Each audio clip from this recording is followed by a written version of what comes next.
गणेशोत्सवाच्या पार्श्वभूमीवर नाशिक मध्यवर्ती कारागृहातील बंदिवानांनी आपली कला सादर करून सुंदर अशा घरगुती गणेश मूर्ती घडवण्याचं काम केलं आहे। विश्वास बसत नसला तरी बंदिवानांनी हे करून दाखवलंय।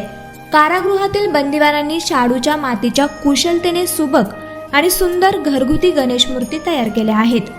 कोरोनाच्या नियमांचं पालन करून 6 ते 7 बंदिवानांनी या मूर्ती घडवल्या आहेत। गणरायाच्या आगमनाला अवघे काही दिवस शिल्लक असल्याने मध्यवर्ती कारागृहाच्या विक्री केंद्रात या मूर्ती विक्रीसाठी ठेवण्यात आल्या आहेत।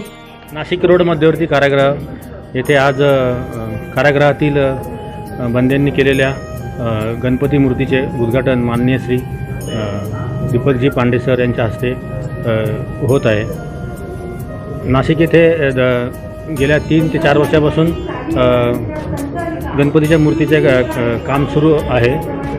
दरवर्षीप्रमाणे ह्यावर्षी देखील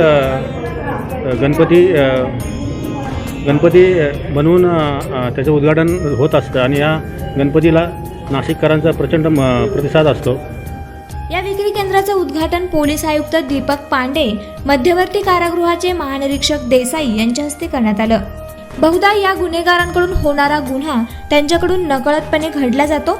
अशा बंदिवानांच्या कलागुणांनी तयार झालेल्या या गणेश मूर्ती अतिशय सुबक आणि कल्पकतेने तयार केलेल्या आहेत। 6 ते 7 बंदिवानांनी आपली कला सादर केली असून जवळपास शाडू मातीच्या 600 ते 700 मूर्ती इथे तयार करण्यात आल्या आहेत। दरम्यान मूर्ती विक्रीतून येणारे काही पैसे हे संबंधित बंदिवानांना वेतन रूपात देण्यात येत असतात, तर काही रक्कम शासनाला पाठवली जाते।